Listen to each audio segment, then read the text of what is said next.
Hello दोस्तों, मैं अखिलेश कुमार आपका स्वागत करता हूं APN education with Akhilesh Kumar में। तो दोस्तों, जैसा आप यहां देख रहे हैं कि रेलवे ग्रुप डी की यहां पे क्लास हम लोग चलाई जा रही है।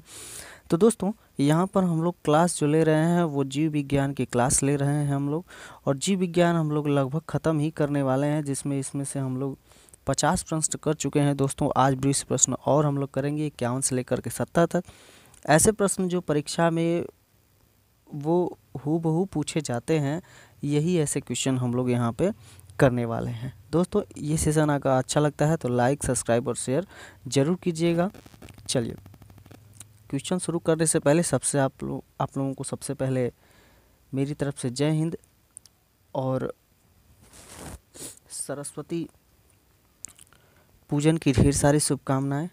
चलिए दोस्तों, बढ़ते हैं अपने पहले वाले क्वेश्चन की तरफ। क्वेश्चन नंबर 51 का आंसर आप ज़रूर दीजिएगा अगर आपको आ रहे होते हैं तो। एड्स के कारण हैं, एड्स के कारण क्या हैं? तो दोस्तों, क्या कारण है बताइएगा। T4 लिम्फोसाइटस की कमी, उच्च रक्तचाप, राइबोफ्लोविन की कमी या जीवाणु संक्रमण। दोस्तों, इसका जो राइट आंसर होगा वो होगा ऑप्शन ए, लिम्फोसाइट्स की कमी। एड्स के कारण लिम्फोसाइट T4 लिम्फोसाइट्स की कमी होती है। ठीक है, बढ़ते हैं अपने अगले वाले क्वेश्चन की तरफ। क्वेश्चन नंबर 52 कह रहा है HIV द्वारा होने वाला रोग है। HIV द्वारा होने वाला रोग कौन सा है? क्षय रोग, आतशक या कैंसर या एड्स। तो दोस्तों, ये तो सभी को पता है, बच्चे बच्चे को लगभग पता है दोस्तों। इसमें बच्चे तो इन्वाइव नहीं होंगे, लेकिन फिर भी मैंने ऐसे कह दिया। तो यहाँ पे जो ऑप्शन होगा वो एड्स सही हो जाएगा। HIV द्वारा होने वाला रोग कौन सा होता है? एड्स होता है। ठीक बात है। चलिए, बढ़ते हैं अगले वाले क्वेश्चन की तरफ। क्वेश्चन नंबर 53, ये 53वां क्वेश्चन देखिए, इसका आंसर जरूर करिएगा। एड्स वायरस क्या होता है? दोस्तों, आपको लग रहा होगा कि ये बहुत ही आसान क्वेश्चन है, लेकिन जब परीक्षा में आते हैं ना तो इसके आंसर आते हुए भी गलत हो जाते हैं। तो दोस्तों, एक बार इसे सरसरी निगाह से यहाँ देख लीजिए और आपका सही हो जाने वाला है, क्योंकि जितनी मेहनत हम करते हैं उसकी अगर आधी भी मेहनत आप करते हैं तो हम लोग परीक्षा में सफल ज़रूर हो जाएंगे। दोस्तों, कह रहा है एड्स वायरस क्या है, क्या होता है? एक सूची RNA, दोहरी सूची RNA, एक सूची DNA या दोहरी सूची DNA। देखिए, यही गड़बड़ होता है। जो हम लोगों का DNA होता है, DNA और RNA कैसा होता है? जैसा कि मैं पहले आपको बता चुका हूँ कि DNA की संरचना कुछ द्विहेलित होती है, इस टाइप की होती है। ऐसा होता है आपका DNA, इसमें इस तरह से लाइन खींचे होते हैं। ठीक है, ये आपका DNA होता है। RNA कैसा होता है? तो इसी को अगर आप आधा काट देंगे तो उसे RNA कहते हैं। जैसे मान लीजिए ऐसे ऐसे, तो ऐसा होता है RNA। ठीक है, ये है आपका RNA और DNA, ये है, ऐसा होता है, द्विहेलित होता है। तो दोस्तों, ध्यान रखिएगा कि एड्स वायरस क्या होता है? तो एक सूची RNA होता है, DNA, एड्स वायरस। ठीक है, इसीलिए ये हमको बहुत प्रभावित करता है। क्वेश्चन नंबर 54 का राइट आंसर दीजिएगा अगर आपको आता है तो। एड्स का कारण है, एड्स के क्या क्या कारण हैं ये आपसे पूछ रहा है। बैक्टीरिया, फफूंदी, वायरस या अमीबा। तो 54 का जो राइट आंसर हो जाएगा वो हो जाएगा option number C, virus. HIV AIDS virus के कारण फैलता है। ठीक है, बढ़ते हैं अगले वाले क्वेश्चन की तरफ। क्वेश्चन नंबर 55 कह रहा है इबोला क्या है? इबोला क्या है? कवक, बैक्टीरिया, प्रोटोजोआ या वायरस। तो दोस्तों, अभी आपने सुना होगा इबोला। इबोला एक वायरस है। क्या है? वायरस है। ठीक है, ठीक बात है दोस्तों। चलिए, बढ़ते हैं अगले वाले क्वेश्चन की तरफ। क्वेश्चन नंबर 56, क्वेश्चन नंबर 56 क्या कह रहा है? ज़रा इसको पढ़िएगा ध्यान से, और इसका आंसर आपको आ रहा है तो कमेंट ज़रूर करिएगा। दोस्तों, आपका सुझाव हमारे लिए बहुत ही महत्वपूर्ण होगा, इसलिए आप अपना सुझाव ज़रूर दीजिए। वॉइस क्लियर नहीं आ रही है, उसकी शिकायत कर सकते हैं। वीडियो में ऑप्शन कुछ इधर उधर हो सकते हैं दोस्तों, इसे कुछ मिस्टेक हो गया होगा। तो सजेशन आप ज़रूर करिएगा, ठीक बात। चलिए क्वेश्चन नंबर 56, एड्स फैलता है किसके कारण, ये आपको बताना है। एड्स फैलता है हाथ मिलाने से, श्वास संपर्क से, कीटों से या असुरक्षित शारीरिक संपर्क से। ये दोस्तों मेरे हिसाब से जो लोग भी एडल्ट हो गए होंगे उनको अच्छी तरह से पता होगा कि असुरक्षित शारीरिक संपर्क से ये फैलता है, ठीक है। बढ़ते हैं अगले वाले क्वेश्चन की तरफ। क्वेश्चन नंबर 57 कह रहा है विषाणु में क्या होता है, विषाणु जो होता है उसमें क्या होता है, ये आपसे पूछ रहा है। प्रोटीन और लिपिड, न्यूक्लिक एसिड और प्रोटीन, लिपिड और कार्बोहाइड्रेट, कार्बोहाइड्रेट और न्यूक्लिक एसिड। देख रहे हैं क्वेश्चन में ऑप्शन में कैसे फंसाया हुआ है। कहीं प्रोटीन रख करके न्यूक्लिक दे दिया है, कहीं लिपिड रख करके हाइड्रोकार्बन दे दिया है, कहीं यूक्लिड और कार्बोहाइड्रेट दे दिया है। तो यहाँ पर देखिए किस तरह से ये आपको फंसा रहा है। तो दोस्तों एक बार भी अगर क्लियर कर लेंगे इसे तो पूरा आपका ज़िंदगी भर सही रहने वाला है। तो 57 का ऑप्शन जो हो जाएगा वो हो जाएगा ऑप्शन नंबर बी। क्या होता है विषाणु में, तो न्यूक्लिक एसिड और प्रोटीन होता है, ठीक है। बढ़ते हैं अगले वाले क्वेश्चन की। क्वेश्चन नंबर 58 बोल रहा है सार्स क्या है, सार्स क्या है ये आपसे बोल रहा है। तो दोस्तों संगठन है कि जीवाणु जनित रोग है या युद्धपोत है या संरचना प्रणाली है। दोस्तों देखिए जब भी आप परीक्षा हॉल में बैठते हैं तो वहाँ एक तरह के, यहाँ तो मान लीजिए विज्ञान है तो आप यहाँ पर देख लेंगे कि अच्छा विषाणु जनित रोग, क्योंकि ये तो युद्धपोत, संचार प्रणाली, संगठन ये तो अलग की चीज़ें हैं, है ना।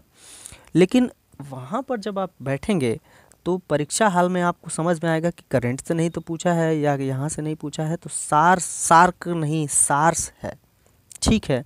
तो इसका जो राइट आंसर हो जाएगा दोस्तों वो हो जाएगा विषाणु जनित रोग। सार्स क्या है, विषाणु जनित रोग है, ठीक बात। बढ़ते हैं अगले वाले क्वेश्चन की तरफ। क्वेश्चन नंबर 59 कह रहा है खसरा निम्नलिखित संक्रमण के कारण होता है। खसरा का आपका संक्रमण पूछ रहा है किसके कारण होता है, विषाणु, जीवाणु, कवक या शैवाल। तो 59 का आंसर हो जाएगा, जो 59 का आंसर हो जाएगा वो हो जाएगा ऑप्शन नंबर ए, विषाणु। विषाणु के कारण खसरा फैलता है। चलिए बढ़ते हैं अगले वाले क्वेश्चन की तरफ। क्वेश्चन नंबर 60 इसका आंसर जरूर दीजिए अगर आपको आ रहा है तो। कह रहा है कि निम्नलिखित में से कौन सा रोग विषाणु के कारण होता है। देखिए विषाणु के कारण यहाँ पे पूछा जा रहा है चेचक, यक्ष्मा, मलेरिया या हैजा। तो दोस्तों यहाँ पर जो ऑप्शन सही होने वाला है वो ऑप्शन सही होने वाला है ए, क्योंकि चेचक के टीके का आविष्कार किसने किया था, एडवर्ड जेनर ने किया था। चेचक किसके द्वारा फैलता है, विषाणु के द्वारा, ठीक बात है। चलिए बढ़ते हैं अगले वाले क्वेश्चन की तरफ। क्वेश्चन नंबर 61 61वां क्वेश्चन क्या कह रहा है इसे जरा देखिएगा। जंतुओं में होने वाली फूट एंड माउथ रोग, फूट एंड माउथ, ध्यान से पढ़िएगा इसे, किसके कारण उत्पन्न होता है। फूट एंड माउथ रोग पूछ रहा है जंतुओं में किसके कारण होता है, जीवाणु के कारण, कवक, प्रोटोजोआ या विषाणु के कारण, किसके कारण होता है ये आपसे पूछ रहा है। तो दोस्तों 61 का जो राइट आंसर हो जाएगा वो हो जाएगा ऑप्शन डी, विषाणुओं के कारण फैलता है।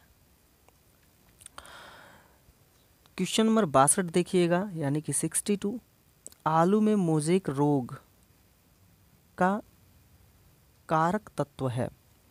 जो मोज़ेक रोग आलू में लगता है उसका कारक तत्व क्या है ये आपसे पूछ रहा है। तो 62 का आंसर हो जाएगा ऑप्शन नंबर ए, विषाणु के द्वारा, ठीक है। बढ़ते हैं अगले वाले क्वेश्चन की तरफ। क्वेश्चन नंबर 63 63वां क्वेश्चन है, इसका आंसर जरूर दीजिएगा। वनस्पति विज्ञान की वह शाखा जिसमें शैवालों का अध्ययन किया जाता है क्या कहलाता है, वर्गीकी, माइकोलॉजी, सूक्ष्मजैविकी या फाइकोलॉजी। तो दोस्तों इसका जो राइट आंसर होगा वो होगा फाइकोलॉजी। फाइकोलॉजी के अंतर्गत शैवालों का अध्ययन किया जाता है। क्वेश्चन नंबर 64 का आंसर जरूर दीजिएगा। शैवालों की कोशिका भित्ति किसकी बनी होती है, काइटिन की, सुवेरिन की, सेल्यूलोज की या क्यूटीन की? तो जो 64 का राइट आंसर होगा दोस्तों वो होगा ऑप्शन नंबर सी, सेल्यूलोज। शैवालों की कोशिका भित्ति सेलुलोज की बनी होती है, इसी से पता चलता है, ठीक है, कि ये शैवाल है। Question number 65। क्वेश्चन नंबर 65 क्या कह रहा है? हाइड्रा की स्रावी कोशिकाओं में कौन सा सहजीवी शैवाल मिलता है? हाइड्रा की स्रावी कोशिकाओं में कौन सा सहजीवी शैवाल मिलता है वो आपसे पूछ रहा है। यूक्लोरेला, नोस्टोक, यूलोथ्रिक्स या स्पाइरोगाइरा? जरूर इसका आंसर करिएगा दोस्तों क्वेश्चन नंबर 65 का। तो क्वेश्चन नंबर 65 का जो आंसर होगा वो होगा ऑप्शन नंबर ए, यूक्लोरेला। क्या होगा? यूक्लोरेला। चलिए बढ़ते हैं अगले वाले क्वेश्चन की तरफ। क्वेश्चन नंबर 66, इसका आंसर करिएगा। कह रहा है सारगासो समुद्र का नाम पड़ा कवकों के कारण, आवृत बीजियों के कारण, शैवालों के कारण या ब्रायोफाइटा के कारण? तो जो इसका आंसर हो जाएगा दोस्तों 66 का जो ऑप्शन सही होगा वो होगा ऑप्शन नंबर सी, शैवालों के कारण। सारगासो सागर जो है वो शैवालों से ढका हुआ एक बृहत क्षेत्र है दोस्तों। इसी को देख करके यहाँ पर बहुत पहले बोला गया था इसे सारगासो सागर।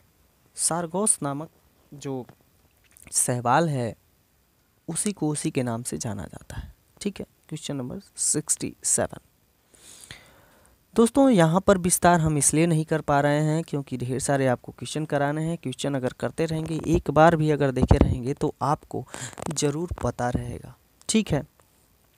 क्वेश्चन नंबर 67 क्या कह रहा है?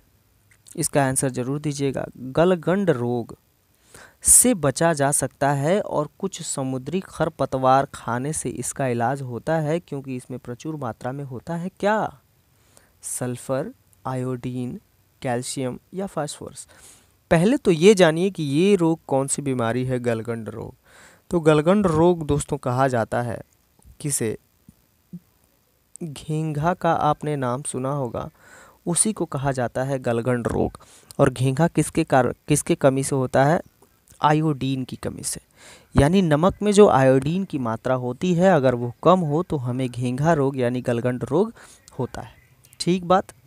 चलिए बढ़ते हैं अगले वाले क्वेश्चन की तरफ। Question number 68। क्वेश्चन नंबर 68 का राइट आंसर आप जरूर दीजिएगा। किस शैवाल से आयोडीन प्राप्त होता है ये आपसे पूछ रहा है, ठीक है। ये तो पता चल गया गलगंड रोग से आयोडीन की कमी से होता है, लेकिन ये पूछ रहा है कि किस शैवाल से आयोडीन प्राप्त होता है। देखिए इसी के आसपास से ही क्वेश्चन आपके बनने वाले हैं। तो 68 का ज़रा आंसर करिएगा। एक्टोकार्प्स, लैमिनेरिया, ओडोगोनियम या यूलोथ्रिक्स? कुछ लोग कहेंगे ओडोगोनियम लग रहा है आयोडीन से लगभग संबंधित है, लेकिन दोस्तों ये नहीं है। इसका जो राइट आंसर हो जाएगा वो हो जाएगा लैमिनेरिया, यानी आयोडीन लैमिनेरिया से प्राप्त होता है, ठीक है। क्वेश्चन नंबर 69 का आंसर आप करिए। केल्प प्राप्त होता है समुद्री शैवालों से, लाइकेन से, शैवालों से या जलीय शैवालों से? केल्प आपसे पूछ रहा है एक, तो केल्प है क्या? तो दोस्तों इसका जो राइट आंसर होगा वो होगा 69 का जो होगा वो होगा ए, समुद्री शैवाल है।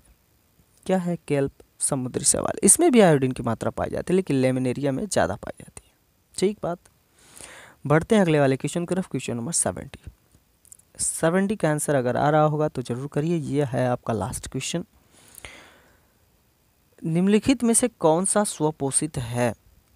तिल्ली, शैवाल, मशरूम या टिड्डा? स्वपोषित कह रहा है। तितली हो नहीं सकती, फूलों पर आधारित रहती है। टिड्डा हो नहीं सकता, कुछ पेड़ पौधों पर आधारित होता है, छोटे जीवों पर आधारित होता है। ऑप्शन नंबर 70 का जो हो जाएगा वो होगा बी, शैवाल। ठीक है, ठीक बात।